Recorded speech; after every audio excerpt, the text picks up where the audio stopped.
Welcome to my channel లీలా గన్ని. ఈరోజు నేను tomato chicken curry ఎలా చేయాలో మీకు చూపించబోతున్నానండి.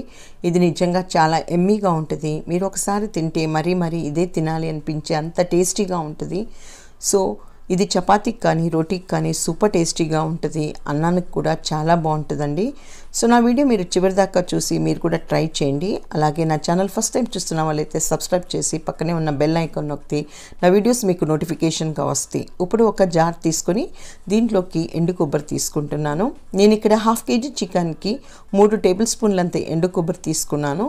దీంట్లోకి చెక్క, లవంగం, యాలకులు, స్టార్ అనీస్, స్టోన్ ఫ్లవర్ అంటే గరం మసాలా, మన ఇంట్లో ఏ గరం మసాలా ఇట్లా స్పైసెస్ ఉంటాయో అవి వేసేసుకొని ఇది మెత్తగా గ్రైండ్ చేసుకోవాలి. దీంట్లో కొత్తిమీర, పుదీనా కూడా వేసేసుకొని దీన్ని గ్రైండ్ చేసుకొని పక్కన పెట్టేసుకోవాలండి. ఇంత లోపల మనం ఒక పాన్ తీసుకొని ఆ పాన్లోకి నూనె వేసి నూనె వేడయ్యాక ఇలా హోల్ గరం మసాలా వేసాక దీంట్లోకి ఉల్లిపాయ వేయాలి. ఒక ఉల్లిపాయ తీసుకొని వేసానండి. వేగాక దీంట్లోకి కొన్ని పచ్చిమిరపకాయలు కూడా వేసుకోవాలి. మీరు స్పైసెస్ తగ్గట్టుగా పచ్చిమిరపకాయలని కూడా ఎక్కువ తక్కువ అనేది అడ్జస్ట్ చేసుకోండి.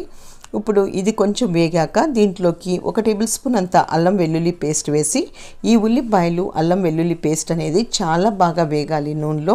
అప్పుడే టేస్టీగా ఉంటుంది, లేకపోతే అంత టేస్ట్ అనిపిదండి. సో వేగాక ఇప్పుడు మనం వాష్ చేసి పెట్టుకున్న ఇక్కడ 1/2 kg తీసుకున్నానండి. అది వాష్ చేసుకొని బాగా ఇలా వేసి ఇది నూనెలో కొంచెం వేగాలి. చికెన్ ఎప్పుడు కొంచెం నూనెలోనే వేగకముందే నూనెలో వేగితే చాలా టేస్టీగా ఉంటుంది.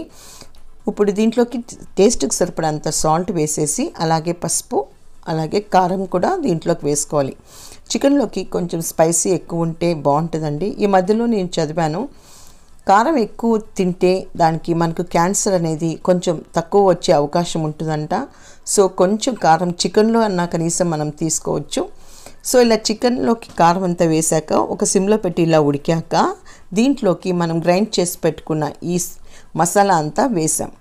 ఇలా వేసాక దీంట్లోకి ఇంకా కొంచెం ఇంగ్రీడియంట్స్ వేసుకున్నామండి. ఇప్పుడు దీంట్లోకి మనం మెయిన్ ఇంగ్రీడియంట్ టమోటా అండి. ఒక 5 టమోటాలు తీసుకొని దీన్ని బాగా ఇలా మిక్సీకి వేసేసి పేస్ట్ లాగా దీన్ని వేసి దీంట్లోకి చికెన్ మసాలా కూడా వేసాం. మీరు టమోటాలు కూడా వేసేసుకోవచ్చు అండి అలాగే, బట్ బాగుండదు, కొంచెం ముక్కలుగా కనిపిస్తుంది. అదే ఇలా పేస్ట్ చేసుకుంటే టమోటో గ్రేవీగా చాలా టేస్టీగా ఉంటుంది. సో ఇలా వేసేసి బాగా మిక్స్ చేసేసుకోవాలి. ఈ మసాలా చికెన్ మసాలా అంతా పట్టాక మనకి ఎక్కువగా నీళ్ళు పోసుకోకూడదు, కొన్ని నీళ్ళు మాత్రం చిన్న గ్లాస్లో పోసేసుకొని ఇలా ఉడికనివ్వాలి. ఇది సిమ్లో పెట్టేసుకోవాలండి. సిమ్లో పెట్టేసి ముందు కరివేపాకు కూడా వేసుకోవాలి. ఈ పులుసులోకి కరివేపాకు వేసుకుంటే చికెన్ దాంట్లోకి చాలా టేస్టీగా ఉంటుంది. సో వేసేసుకొని ఇలా సిమ్లో పెట్టేసేయండి. మనకి వేసిన నూనె అంతా పక్కన వచ్చేదాకా ఇలా సైడ్స్కి వచ్చేదాకా మనం కుక్ చేస్తే చాలా టేస్టీగా వస్తుందండి. ఇప్పుడు కరివేపాకు కూడా వేసేసుకొని కొత్తిమీర కూడా వేసుకొని ఇలా మిక్స్ చేసుకోండి. ఎంతో సూపర్ టేస్టీగా ఉండే టమోటో చికెన్ కర్రీ రెడీ అండి. మీరు కూడా తప్పకుండా ట్రై చేయండి. అలాగే నా ఛానల్ తప్పకుండా సబ్స్క్రైబ్ కూడా చేయండి.